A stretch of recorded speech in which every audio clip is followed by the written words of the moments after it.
Accidentally Married a Man Full of Vinegar.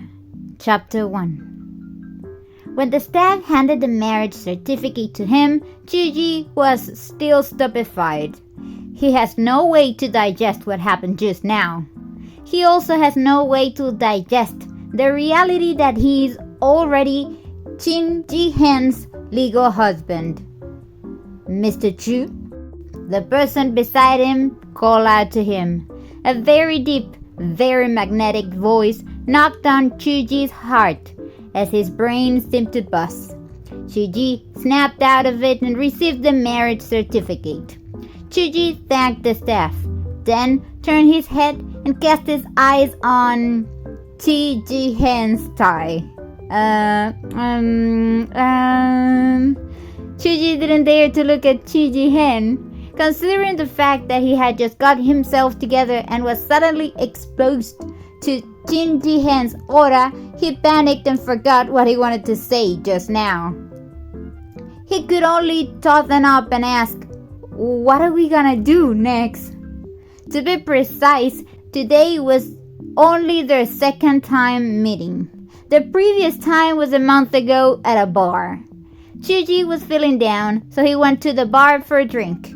Likely due to drinking too much, his memories after that are a little fuzzy. Anyhow, he met a very good-looking man. But how did they somehow arrive at the hotel? And how did they somehow roll into the bed? When he woke up the next morning, the man was gone, leaving behind only the traces on Chuji's body and the filthy objects that covered the floor. At that time, Chuji was in an anxious state. Although at the back of his mind he did want to find an affair when he went to the bar, but who would have thought that this wish would accidentally come true? His first time was so vaguely given away like this. Plus, the other party was a man whose face he couldn't remember. What exactly was he doing yesterday? Just like that, he sat on the big hotel bed for an entire hour.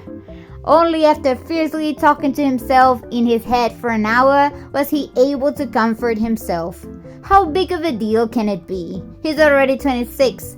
If his first time is gone, then it's gone. What does it matter?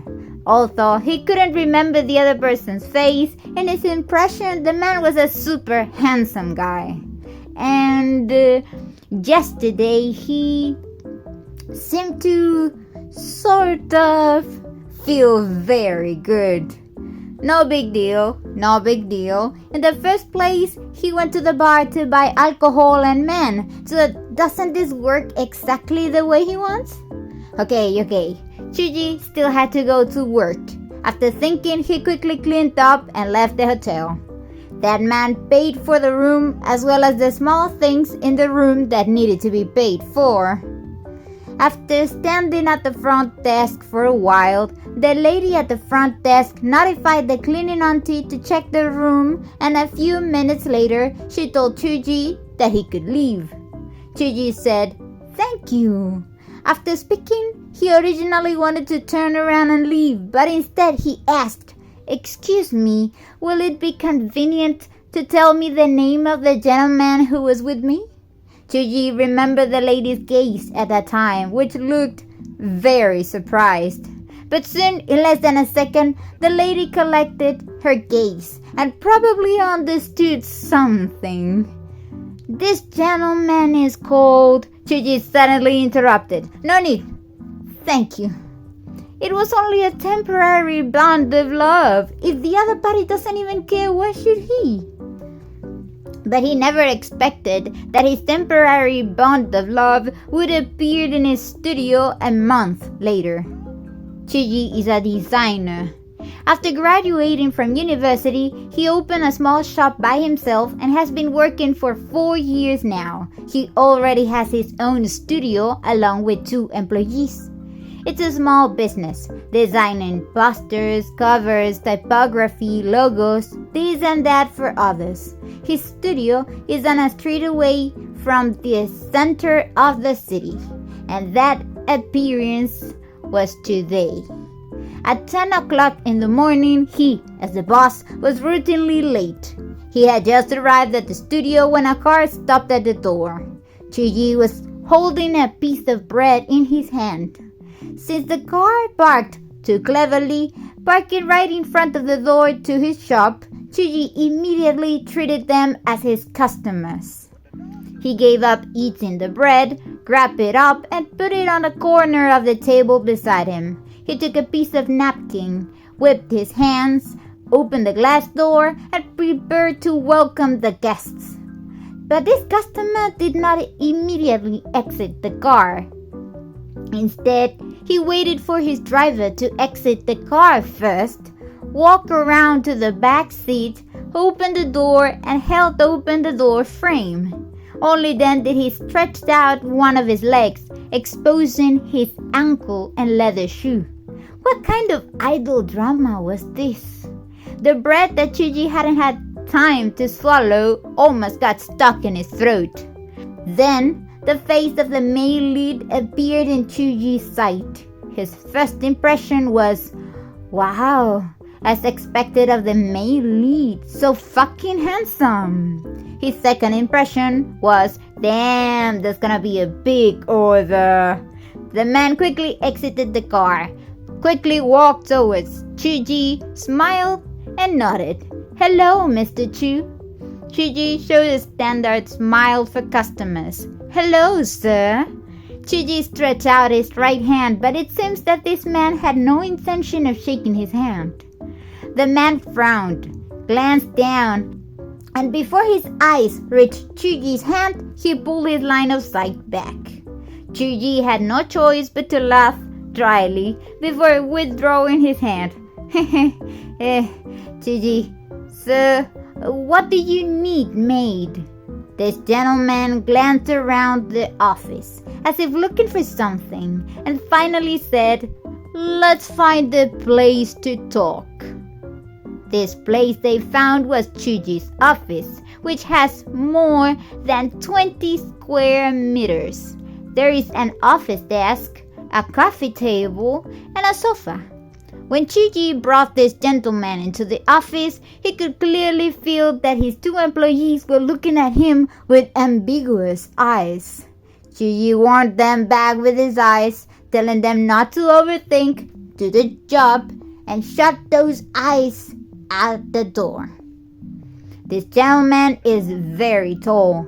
Chuji is 178 centimeters, but standing next to this gentleman makes him seem much smaller. With his eyes, he estimated over 185 centimeters. In Chuji's office, there was a draft that he rushed last night, which hasn't been cleaned up yet. Large pieces of A4 papers were scattered on the coffee table. After this gentleman sat down, Chuji's mind froze for several seconds. The gentleman's black suit, dark blue tie, and well-dressed clothes are incompatible with Chuji's office. It also seemed that Chuji's office was a lot cramped because of his tall size. Chuji quickly cleaned up the papers on the table. In the meantime, this gentleman refused to make a single sound. It made Chuji rather nervous. But other than the nervousness, he was still happy. This is a big order. It must be a big order. Chuji threw everything into his desk, stood on the side, and asked, Sir, may I ask for your name? The gentleman reported his name, Chin Hen. Chuji, oh, Mr. Chin. Mr. Chin revealed a dissatisfied expression in his eyes, slightly raised his eyelids, and glanced at Chuji. Chuji did not understand what that meant, so he avoided his gaze and gulped. He doesn't know how long this Mr. Chin plans to stay. After Chuji boiled some water, he firstly browsed over a glass of cold water for him. Finally, after an uncertain amount of time since he entered the office, this Mr. Chin gave Chuji the privilege to chat. Sit. This was Chuji Hen's first sentence after he opened his mouth. Chuji, who seemed more like the guest, sat down innocently after hearing this. Mr. Chu, do you still remember me? Chuji Han asked him. Chuji was stunned. Who are you? But as the owner, he certainly cannot ask such things. So, while searching for this gentleman in his head, he laughed as he said, "Ha ha ha ha ha, Jess. What is Mr. Chin here for today?" Mr. Chin ignored his question from that second half, feeling not too happy. "Jess, what? Did you forget who I am?" Gigi chickened out and had to admit indirectly, "I think you have the wrong person." Chuji swears he truly never met this Mr. Chin before. Such a big, handsome guy. If he met him or interacted with him, how could he forget? But Mr. Chin reminded him, October 4th. Where hotel? Chuji's standard smile fell, and in a very short amount of time, the color of his lips faded. What?